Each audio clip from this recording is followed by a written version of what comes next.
Dear listener, today's episode deals with some heavy issues like terminal childhood illness and filiacide, fundamentalist religious beliefs and conflict with science, and possibly Jafar ranting about COVID-19.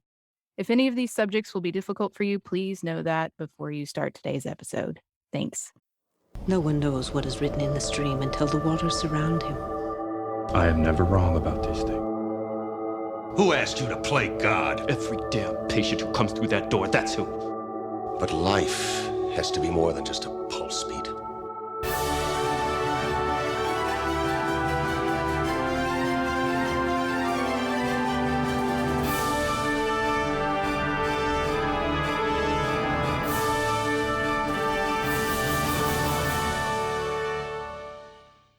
We cannot break our covenant any more than you could cease to be the descendant of egg-sucking mammaloids. Hello and welcome to Who Are You, a Babylon 5 watchcast hosted by two strangers getting to know each other while bonding over one of their favorite TV shows. I'm Xhafer. And I'm Laura. And normally, this is when I'd ask you, Laura, who are you? Who are you? Who are you? But today, we're not going to do that. We're going to actually talk a little bit about our dream casting, because we've got this CW JMS-led Babylon 5 reboot that's been announced a couple weeks ago at this point, and by the time you're listening to this, a couple months ago. And I want to know who you'd cast in the lead roles. Roles. We didn't really get super into how we were going to do this beforehand. So I have a dream casting for Sheridan, and then I also have a casting for Sinclair. But I think they've already said they're just going to do Sheridan and not do Sinclair. That's the rumor I've heard. I think that's from the mouth of JMS. But if they do Sinclair, I do have someone in mind. I think it might be fun to make him an auxiliary character. Well, I don't have Sinclair, or sorry, not even Sinclair, because I hadn't even thought about it. I don't have Sheridan. I actually only have two in mind at this moment. Okay. And it's Garibaldi All right. and Dr. Franklin. Okay. Who are you thinking for Garibaldi? This feels really silly to say this, but I really picture that it would be true to the humor of the intention of the character of Garibaldi. I know we've picked apart the humor in some of Garibaldi's stuff and pulled out some of the creepiness, but I think that to capture that humor and character maybe in an updated fashion, in an updated sense for today's world, I like Tig Notaro. Oh, Tig Notaro would be great as Garibaldi. I think he'd be a great space cop, right? Yeah, I think Tig Notaro could be a great Garibaldi as a space cop for sure. The thing that Tig Notaro is really good at is that deadpan delivery. That, to be honest, if Robin Williams was still with us, is like, in my mind, the king of that kind of deadpan delivery that Tig Notaro definitely channels at times. Same with Whoopi. I think Whoopi could be really good at that deadpan style comedy. Man. Yeah. Good get. I don't know that obviously we can't get Robin Williams, and Whoopi is probably, one, not interested, and two, I don't want to say too old for the role, because I don't really think that's too much of a thing when we're dealing with sci-fi, to be perfectly honest. But of the people that might actually be able to be got for it, that I think are also really good at that deadpan delivery, is Bob Odenkirk. Okay. Bob Odenkirk is Saul Goodman on Breaking Bad and Better Call Saul. Okay. And he just did an action movie that I haven't seen yet, but he's kind of like doing the action thing right now too, which would be fun, and also kind of a crossover into that role. Okay. He certainly got the look to me. Yeah, it's not too outrageous of a change, I suppose, which isn't something that I think, just to state my stance on this immediately. When it comes to changing a character's gender identity or race in media for the sake of diversity, good. Diversity is good, and it'll allow you to do things with the character that you wouldn't have been able to otherwise, so long as you do those things. Right. Just doing it and having a different face on something for the reason of having a different face on it, where it doesn't add anything to the character, I can give or take. I appreciate having different role models for groups of people that don't traditionally have them. So I'm all about that and empowering people. I'm here for it, but lean in harder, I guess, is my biggest complaint about most of it. Is I don't feel like they do enough. Not that it shouldn't happen, or when they do it, they don't take advantage of the changes that they're making. Yeah, which is a shame. I think a show that's leaning really hard into diversity with a reason right now is Foundation. Yeah, they make a change that brings them more in line with traditional sci-fi epics. That is something that is notably absent from the original Foundation. And I don't know if that's because by the time of that writing of the first trilogy, it just simply wasn't a common sci-fi convention. I haven't bothered to look at that, but it does feel kind of shoehorned in a little. But we'll see. Maybe the finale will completely change my mind when they make it something else. Right. That'd be very Foundation. So I'm here for it. All right. So yeah, I'd say Bob Odenkirk, Garibaldi, barring that, Whoopi Goldberg, fantastic. If you could get her. Okay. Well, that's a dream casting. That bit notably shorter than our other cold opens. So let's get talking about this episode. Yeah. We've got season 1, episode 11, Believers.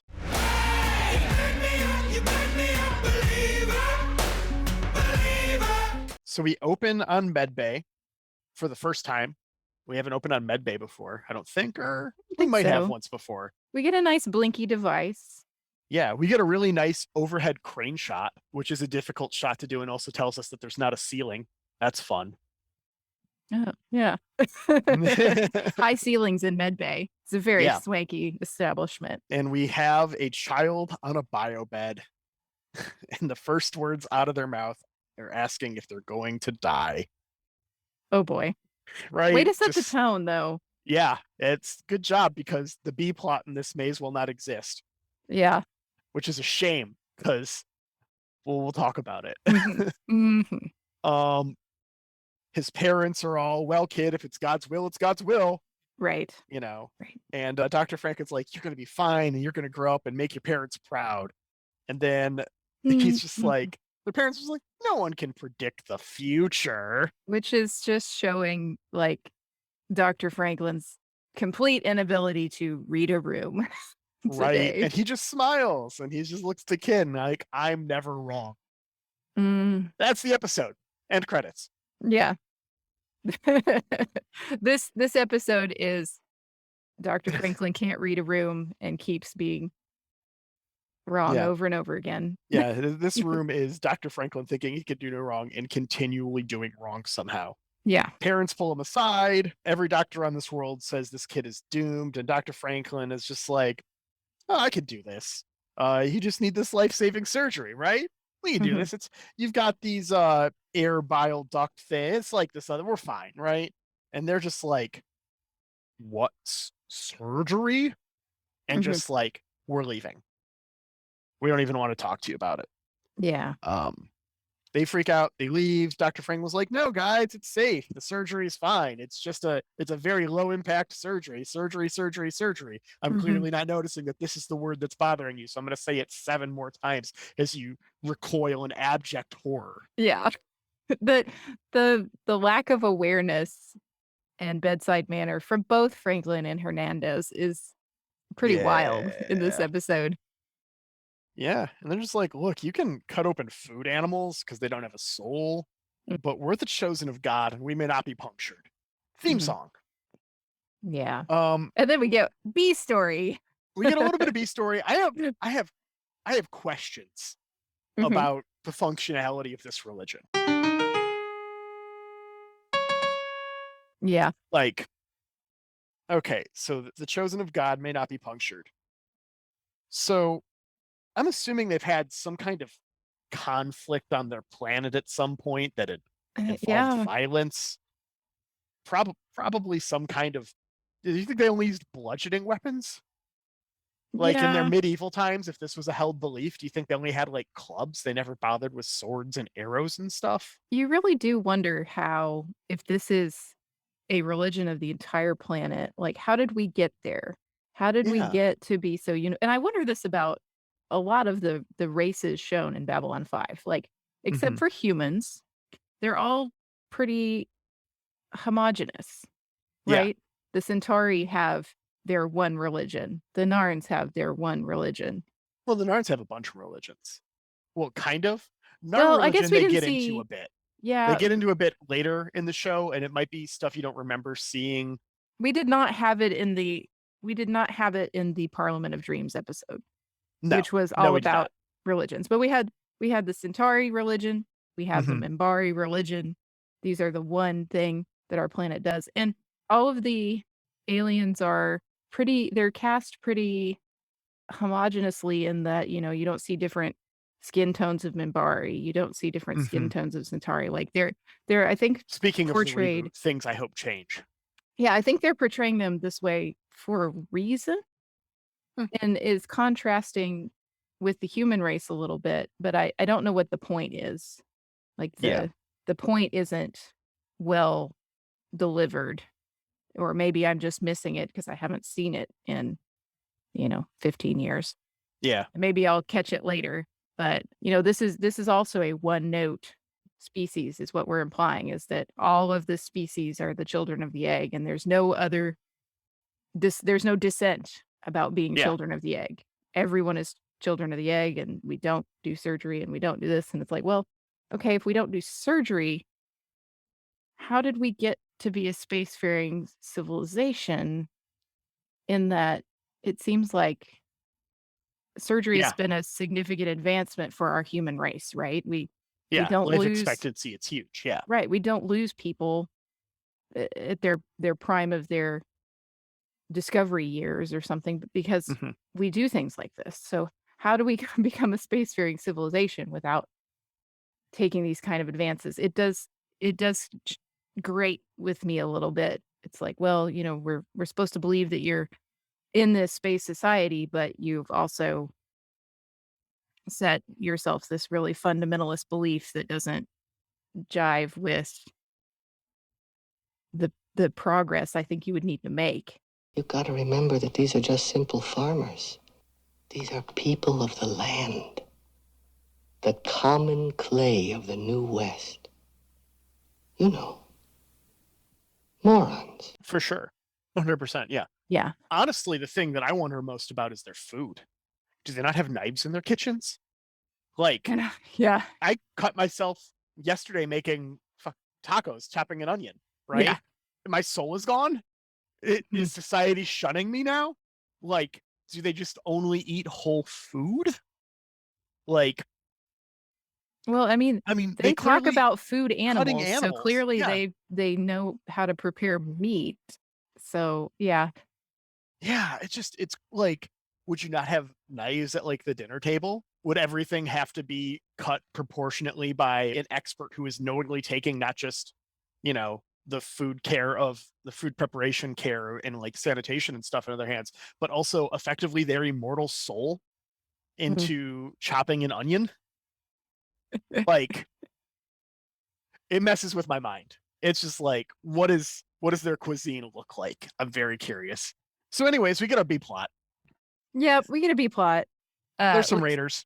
Lieutenant Commander Ivanova is reporting that the Asimov Starliner has broken down, and they're broken Mhm. down in Raider territory. And she tells Sinclair about it, and he asks what Garibaldi is up to. Right? And she is so mad. Uh-huh. Rightfully so, but she Yeah. is so mad. Let's give the other dude something to do in this show. And she basically says, no, fine, give the other dude something to do. I'll stay here and I'll mind the kitchen. Yeah. And Sinclair Right, goes, well, I'm gonna take up okay. knitting in CNC. Yes, that's it. She says knitting. And Sinclair is like, oh, I just realized that was offensive and you may go. And you know what? I just wanna do the whole B plot right now. Okay. Because we get like 4 flashes of the B plot, and it's Mhm. literally 10 seconds of Ivanova out in a Star Fury. She finds the freighter. They find raiders.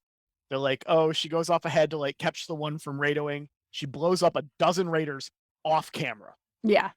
Like, she just like completely badasses out and wipes out this entire wing of raiders that she had no right to do as like a level skill starfighter pilot that everyone believes her to be.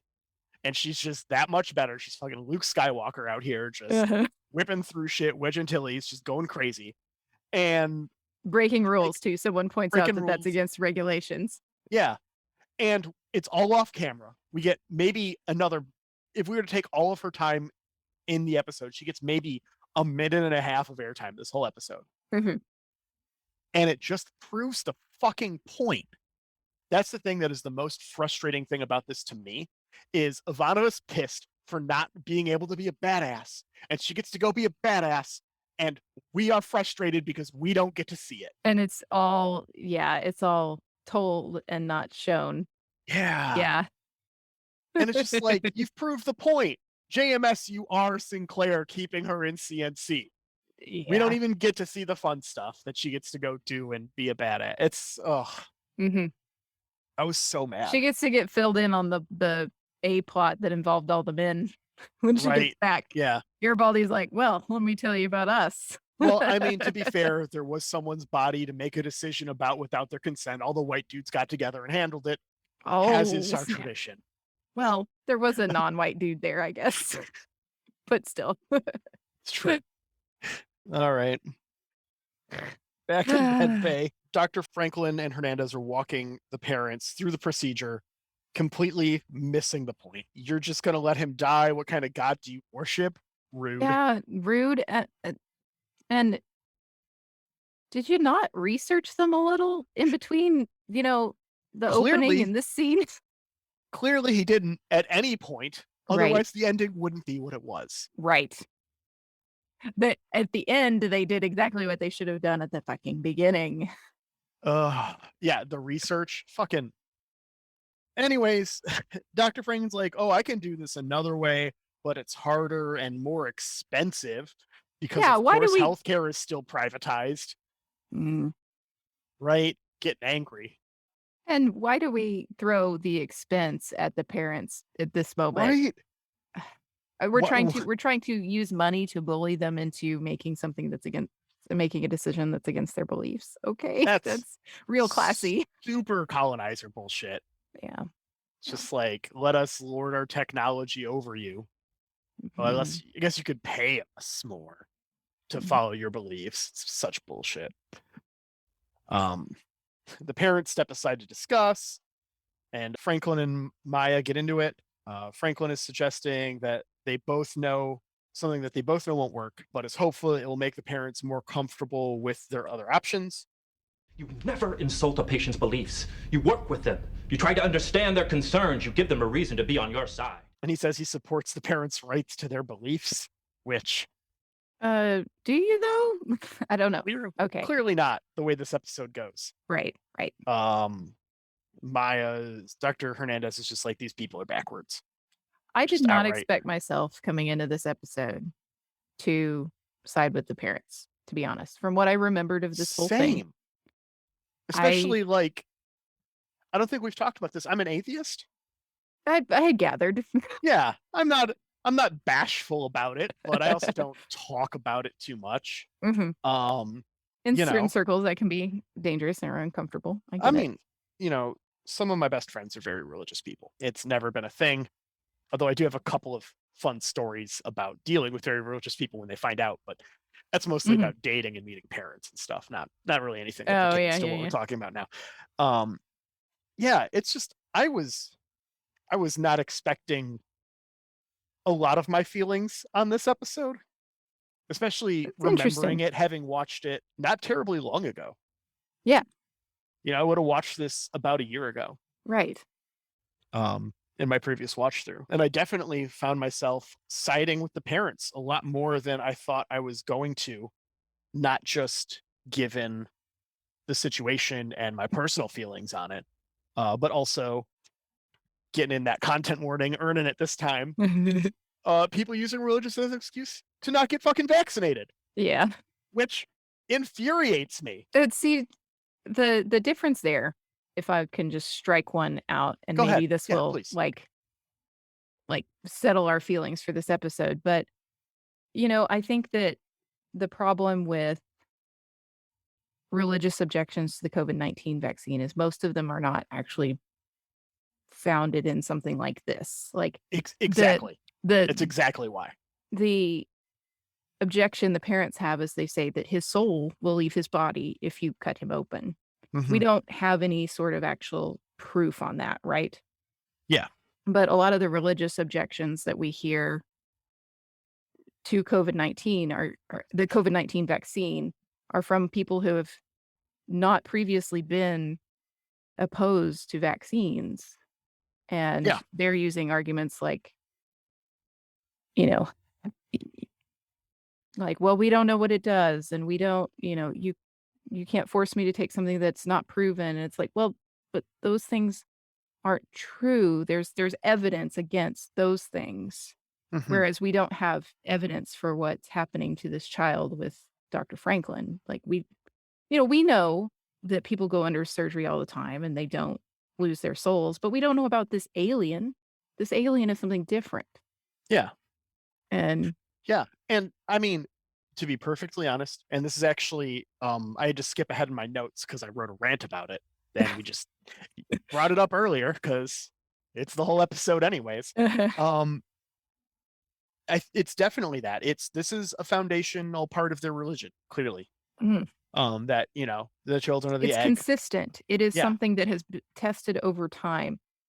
A lot of the arguments we hear about the COVID-19 vaccine aren't consistent. They're not consistent, and I have not heard anyone even attempt to explain what part of religious dogma it is a problem with. Mhm. Like, it's very clear in this case, the aliens, you don't cut us. Mhm. This is our problem with our religious problem with getting vaccinated. Everyone who says they have a religious exemption to being vaccinated that I have heard anything from has just said, I've got a religious exemption, and not Mhm. actually attempted to use religion to explain that exemption. What part of their core beliefs? And so, if someone came to me and said, "I have been Jehovah's Witness my whole life. We don't do this." Yeah. That is consistent to me. Yeah. But we're seeing a lot of people who are not consistent. And to be absolutely clear, just in case you are a listener who's still with us somehow in this podcast, and you are an anti vaxxer, and you do feel it is a belief that you hold, as long as you are removing yourself from society in every possible way and being responsible in that regard because of your belief, cool. I don't care. You're not hurting anyone. That's what I care about. You Right. shouldn't be hurting people because of this. And Mhm. your inaction while refusing to take responsibility for it and the harm that it brings others is the actual problem. And if you've made it to this point and not realized that, and I hope I just helped you, I doubt you're listening to this podcast if that's the case, Right. especially listening to me ramble about anything, given my previous experience with trying to talk to people about stuff. Not always subtle. Yeah, You got a little bit of the Dr. Franklin going on. I can, for sure. I like to think I can read a room better, though. Mm. One of the smartest dudes I know, one of my very best friends from college, is anti-vaxxer, and I give him shit for it, but he's also literally moved to the middle of nowhere and completely removed himself from society because he's responsible for his actions. Mhm. I think he's wrong. I think he's being dumb, but he's being responsible, and I'll respect that. Where the hell were we? The parents step out, agree to the alternate treatment, Right. which is like Which the I think is perfectly radiation or reasonable. something. Yeah, they don't really go into Something super detail. non-invasive. I think that is actually perfectly reasonable. Dr. Mhm. Hernandez gives Franklin a little bit of shit about it. She says, it's not gonna work." And it's like, well, the kid's not gonna survive another space trip. They take him on a spaceship, he's gonna die on a spaceship. We could Mhm. try one more thing here, Yeah, and, you know, if it just has to be palliative care, that's what they should be considering at this point, in yeah, my opinion. agreed. Like, hospice care. Make this Mhm. kid comfortable. So they try. This is like what they try to do. Dr. Franklin's like, "Hey, watch this TV. It's got 10 million stations." And Dad is like, "Nah, bro. He might learn about other belief systems, and at this young age, that might make sure he's not indoctrinated." And I'm guessing these aliens don't have Rumspringa, which is a damn shame. Just gonna throw that out there. I don't know what that is. Rumspringa is a Amish tradition where when you're I like have heard of that. 17 or 18, you leave the community and you spend a year out in the rest of the world Yeah. and decide if that's some place you want to live or if you want to come back to the community and this is the place you want to live. Yeah. And I think that's super cool. Yeah. That you make it a choice from a person who is old enough to make that choice for themselves. Awesome. Not everyone gets that choice with their religious beliefs.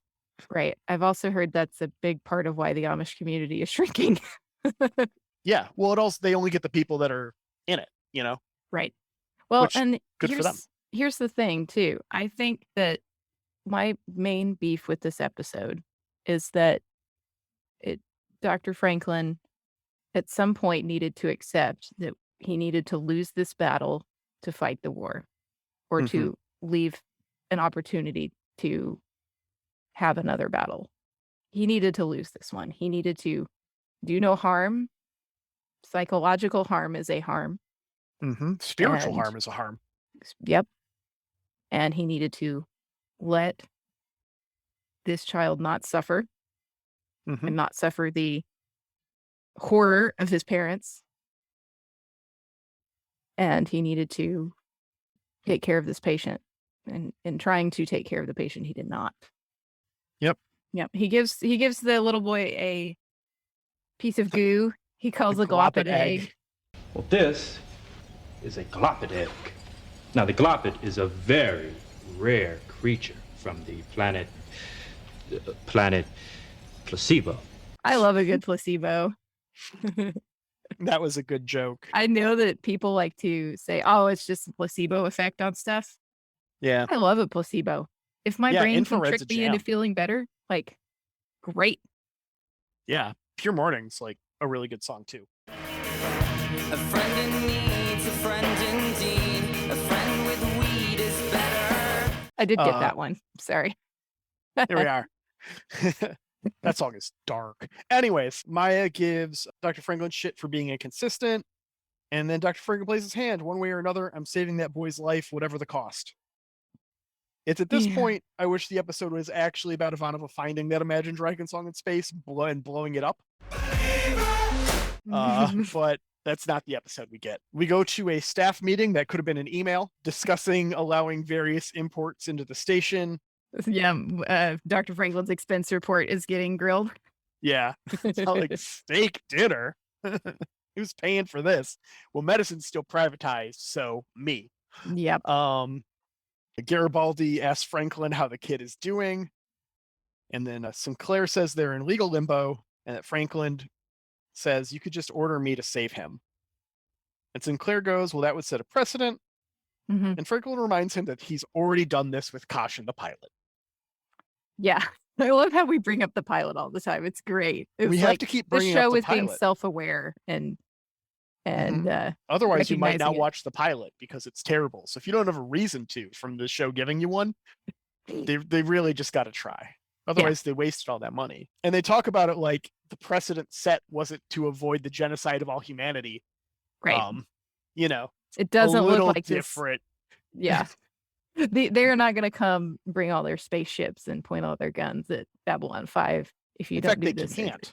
That's a plot point in about 10 minutes. Is how little impact this species has in the universe. Yeah. And how they're That's a treated good point. differently because of it. Yep. I really identify with Sinclair in this episode. I didn't expect to. I remembered, from my childhood not being impressed with Sinclair as a commander and just really forgetting most of what Sinclair did. And you know what? It's because making hard choices isn't sexy and you don't remember that. Now I know how Pontius Pilate must have felt. Yeah. It's not flashy. But I really, now that I'm an adult, I feel it super hard. I will say, especially having rewatched the show about a year ago at this point, I kind of almost hurried through the season 1. I think it's fair to say, on my rewatch. because Yeah. I was always very dismissive of Sinclair. Sheridan's the good one, like we all know, right? Yeah. And Sheridan definitely has some cool stuff that he does. Like Sheridan's a badass, and he's got his moments. Mhm. But actually sitting, taking notes on these episodes, looking at character decisions, paying attention to background material a lot more closely, this made me really appreciate what a good Commander Sinclair He's actually a is. good boss. People say I am the best boss. Anyways, back in MedLab, the kid's worried about the egg, the gloppet, and it's glowing. Mhm. I What thought did that was a cool effect. I liked It's a cool effect. What did you give this kid? Uh-huh. What I guess chemicals are in this goo? right. I guess Exactly. it doesn't matter really. Oh, But Xhafer. oh, it can't be healthy. It can't be good for this kid. Right. I mean, I don't know. Maybe it's space chemo or something. It just seems really weird to me. It's like, is this thing radiating? Like, is it? Because I think he says it's warm at 1.2. So it's clear if it's Okay. giving off light and heat. It's not good to touch, Yeah. I would think. Anyways, Dr. Franklin tells the parents he's going to petition the commander to suspend their parental authority. Yeah, he makes like one last attempt to try to speak to them with his version of reason, and they of course reject it. Yeah, This is when he really should have done the research before he talked to them. exactly. Like at any point before, I mean, these people show up with a dying kid. You're just trying to do your best. We don't really know how long they're there before the first conversation happens. They could have just showed up. He could have done the diagnosis and been all like, he needs this surgery. He might not have had time to have done the research. Right. This is the point where he should have definitely done a little bit of Google. Yeah, because he knows there's a problem. And he's trying to work with them to solve it, but he's trying to work with them to solve it only in his way, only on his terms. Right. And he refuses to even acknowledge that their opinion, because it's different than his, has any validity. Yeah. Fuck that guy. Yeah.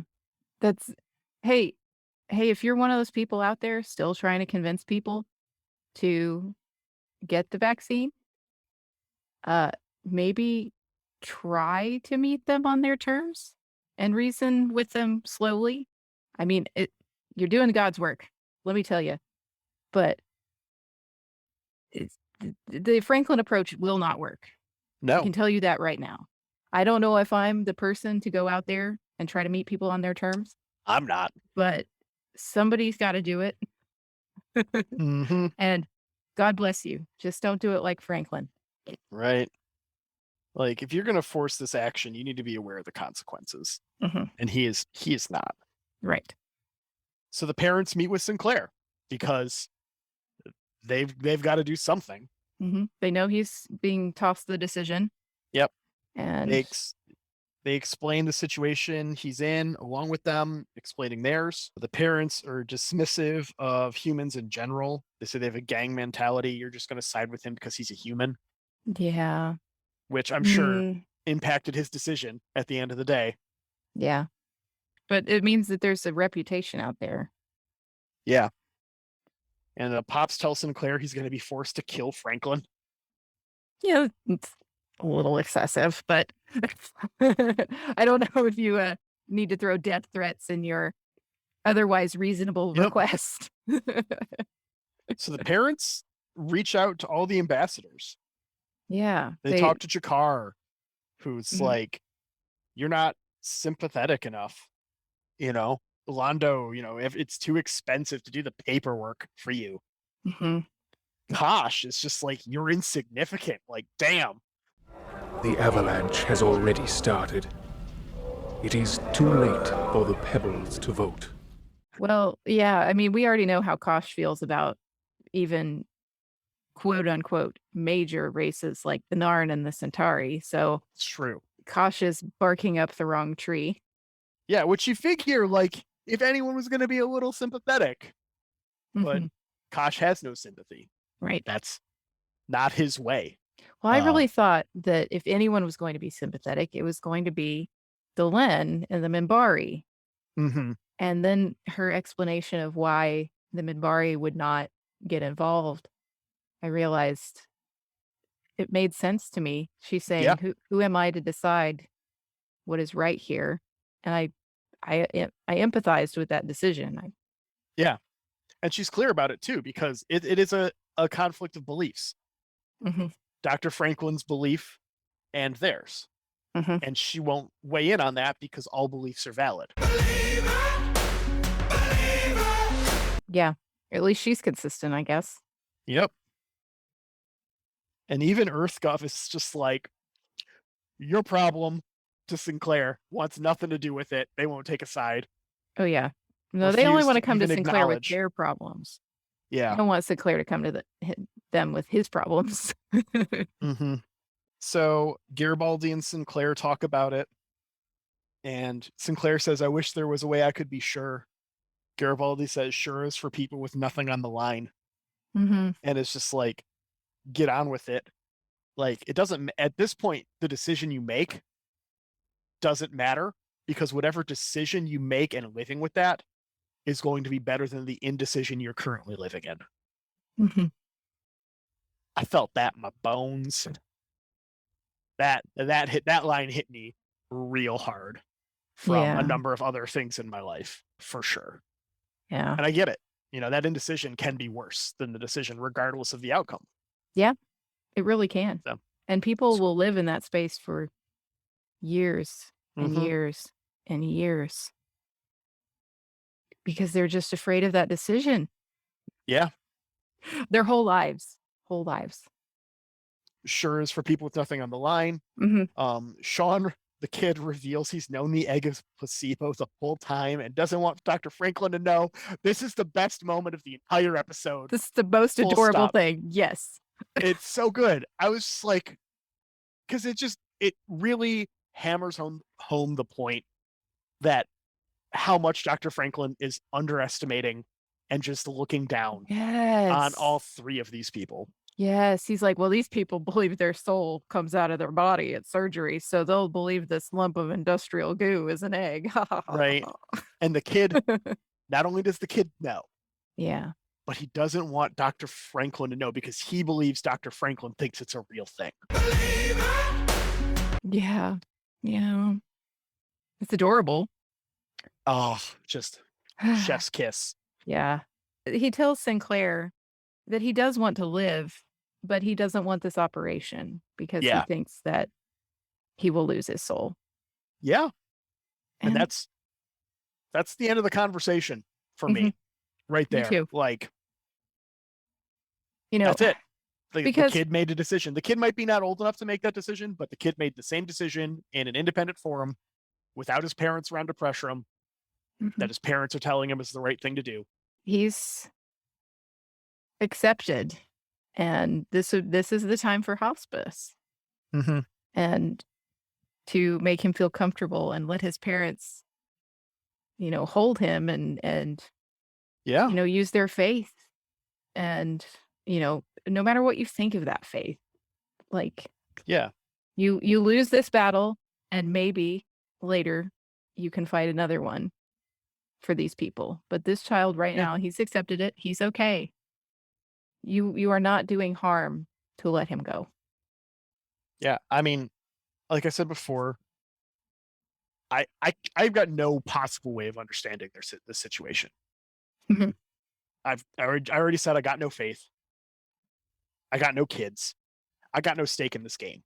I don't Mhm. understand this from any perspective whatsoever, and nor will I ever pretend to. I have to acknowledge that. I find their position completely unrelatable. Their beliefs are only harming themselves. Right. They're entitled to them, And it's just, I'm just mad at this episode at this point. I didn't expect that to feel this way. I just didn't. Yeah. It's weird. I swear when I watched this a year ago, I think I was just like on my exercise bike and working and watching this episode. Yeah. Because I really just remember like seeing like it starting and going, oh, this episode sucks. And just like completely tuning it out, just remembering it from forever ago. And I don't know, I'm glad I paid attention this time. Mm-hmm. Yeah, I mean, I felt that same way about almost everything in season 1. Yeah. Sinclair talks to Franklin. Franklin's all like false gods, and Sinclair's just like, Yeah. Fuck that. What are you talking about, false gods? You Mhm. have faith in something. You either have faith and accept that all things are possible and that all faiths are valid, or none of it. You get one or the other. And he kind of just draws a hard line. It's all like you can't respect one faith and not respect another. I would like to remind everyone that Soul Hunter happened at this moment. It did. Why is Sinclair not referring back to Soul Hunter? Why is Franklin not remembering? Because it's not the pilot. They're not trying to get in theaters or something at this point. I don't know. Probably because we didn't know what order things were airing in at this point when we filmed this episode. Oh, also But probably true. referencing back to Soul Hunter at this moment would have been a good call if it could have been done. Sure, it would have. Yeah, because we've already got some mysteriousness around the soul. So we could reference back to Soul Hunter and be like, well, look, that was weird. I mean, maybe they're right. Maybe there's I mean, Franklin asked, hey, by the way, did we empirically prove souls existed like a month and a half ago? Did we manage that? I don't remember. That's a very good call out. Dang it. This show has a pretty good continuity for It does. For a show and a show of its time. Oh, But- for a show of its time, it's unheard of continuity. For Yeah. sure. Yeah, but this moment is a moment where it's like, that was like what? 5 episodes back? 6 episodes back? Yeah. Hmm. Yeah, this is episode 11. That was Oh, episode yeah, it's actually 3 or more 4. like yeah. Yeah. More like 8. But Yeah. point Doesn't matter. stands. No Sure one does. remembers it. And they have an exchange here. Mhm. Sinclair asks Franklin if he believes in God. Franklin counters he believes in saving lives, for without life, the question of whether or not there is a God is meaningless. Sinclair counters with our beliefs give us more meaning than a pulse. If you give the child life but strip him of his ability to live in his society or his beliefs or with Mhm. himself, what kind of life are you giving him? Valid point. Yeah. Hmm. He refuses to sign the order, and Franklin is pissed. But Sinclair refuses or stands by his choice and refuses. He's not going to put his culture, he's not going to put human culture and human beliefs over others. And Sean's dying. And his parents come to say goodbye. And this is heavy. Hmm. Yeah, the rest of this episode is just awful because it shouldn't have happened in our opinions. And you know, I don't know why it seems like a convenient plot point that the parents get sent away at all. Like, I don't know why the parents would leave at this point. Like, Franklin wants to do something bad. And why wouldn't you be with your son when he's dying? Like, I don't know. yeah. So there really shouldn't have even been an opportunity for Franklin to do the surgery. Yeah. But he does. Yep. He decides to go against Sinclair's orders. He tells Dr. Hernandez she better leave because she's about to get in trouble if she stays. And she says, "Oh, I like trouble. I'll stay with you." I don't necessarily agree with that being her reasoning. Oh, okay. I felt it was more, you're going to do this thing. You shouldn't or possibly can't do it alone. It might be dangerous to do it alone. So if you're going to do this, I'm going to stay to make sure the kid makes it through and if something happens to you or something. Mm-hmm. That's kind of the vibe I got from it. Was just if you're going to do this, you need someone to be there with you. You need assistance for whatever. You need a nurse, a scrub nurse, or you need a second pair of hands. Okay, I take that. That's the vibe I got from it, much more so than let's fucking violate this person's rights from her kind of gung-ho. To me, it felt like if it's going to happen anyways, let's at least make sure it happens right. Yeah. Let's make sure everyth's sterile and go over everything. There's no sponges left behind. Yeah. If we're going to try and save this kid's life, let's actually save this kid's life. Mm-hmm. Put in the work and do it right. So I don't know. That was my feelings of it. I'd be curious to hear yours, dear listener. Yeah. If you feel one way or the other, feel free to throw us an email at whoareyoub5@gmail.com because we got one of those now. We have an email. We have an email.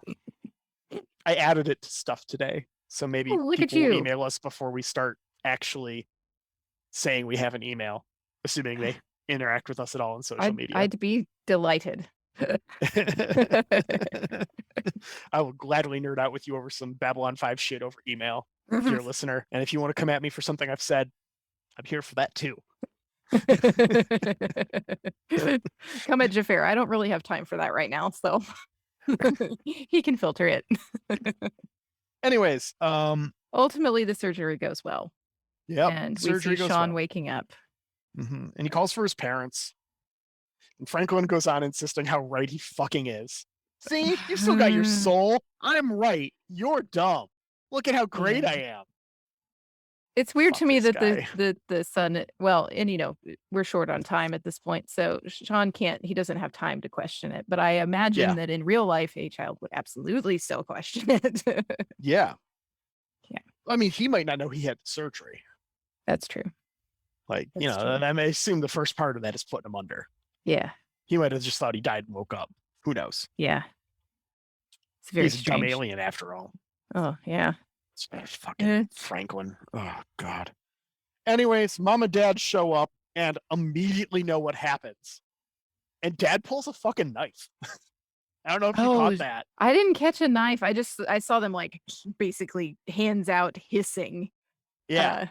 Dad was holding a knife, and I've got questions about how that knife got on station. Yeah, because we threw somebody's ceremonial knife out the airlock earlier this season too.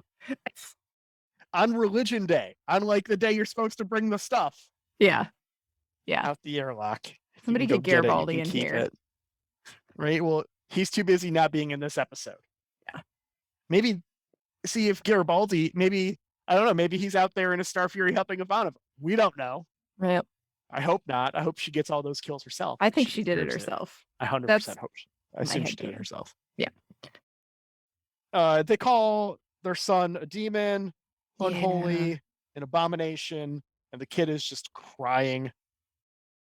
Yeah. Mm-hmm. So much for do no harm. Yeah. Sinclair dresses down Franklin as having none of this. God, Franklin, if I have to take the responsibility of God and heal those whose prayers aren't answered, then I claim the authority as well. Fuck. Fuck off. Fuck. Man. Oh. God. Gosh. Fucking.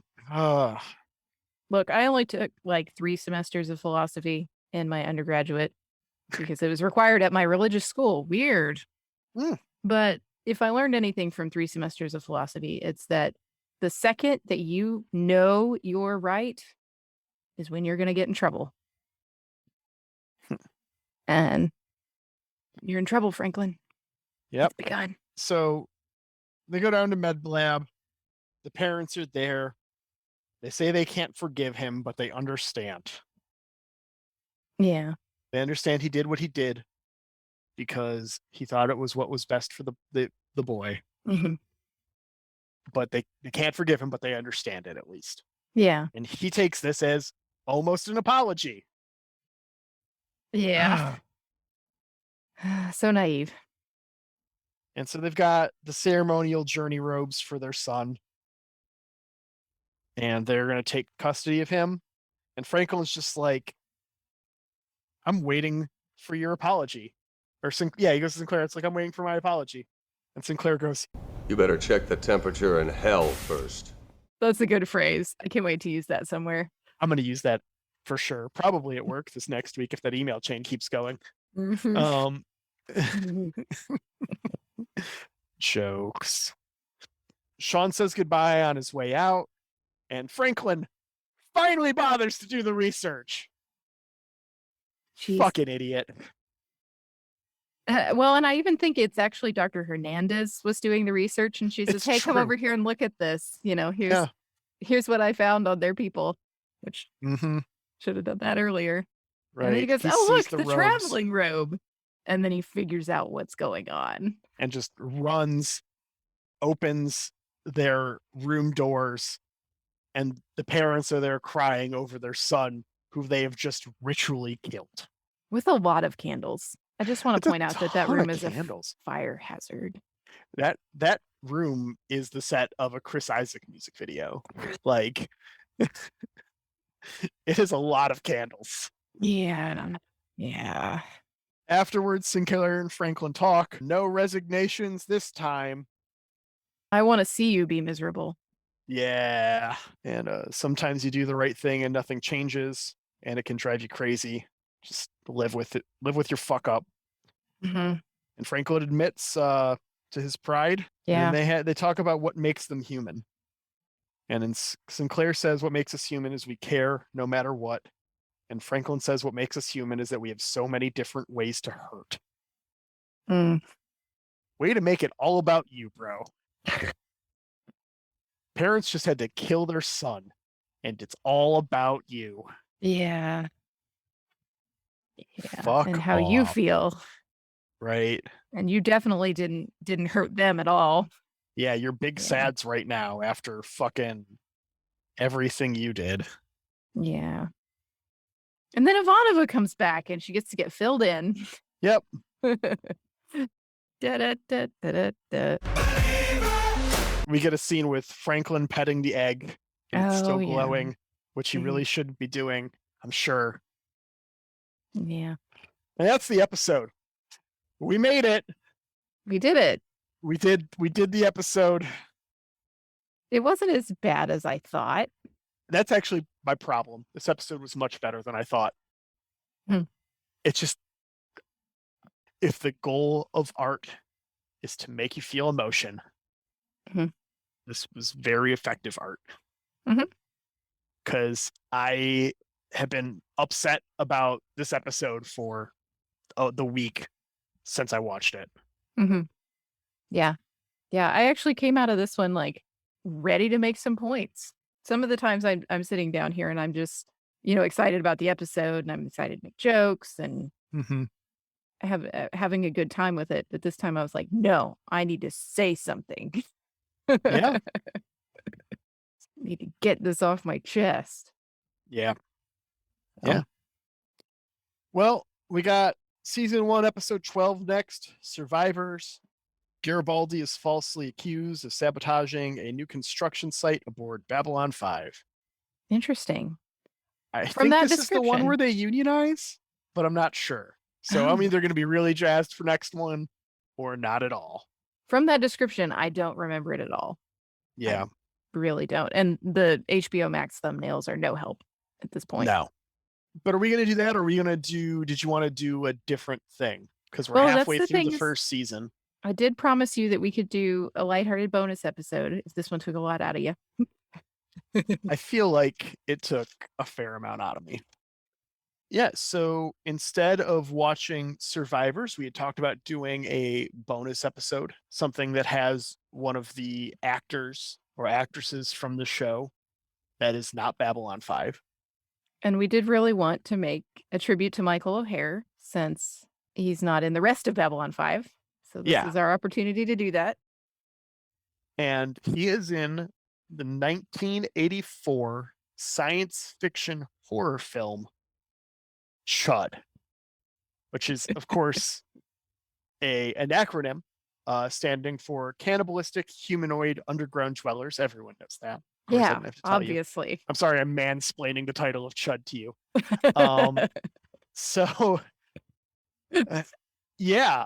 This looks fucking miserable. So I'm here for it. Let's do it. Let's do Chud next week. Yeah. So stay tuned. Next Wednesday, coming up, Chud. Which, if you want to watch it beforehand, we've determined it's on Amazon Prime streaming. Yeah.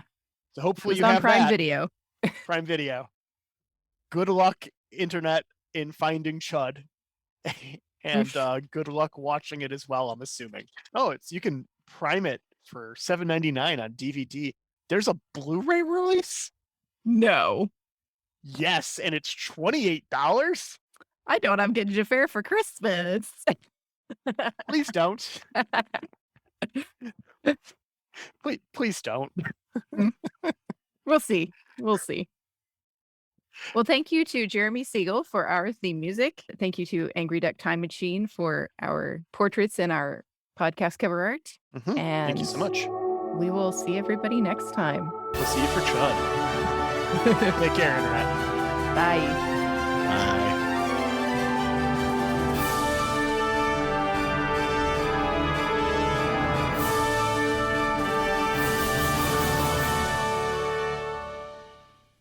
Don't worry about me. I'm just gonna sit here and knit something.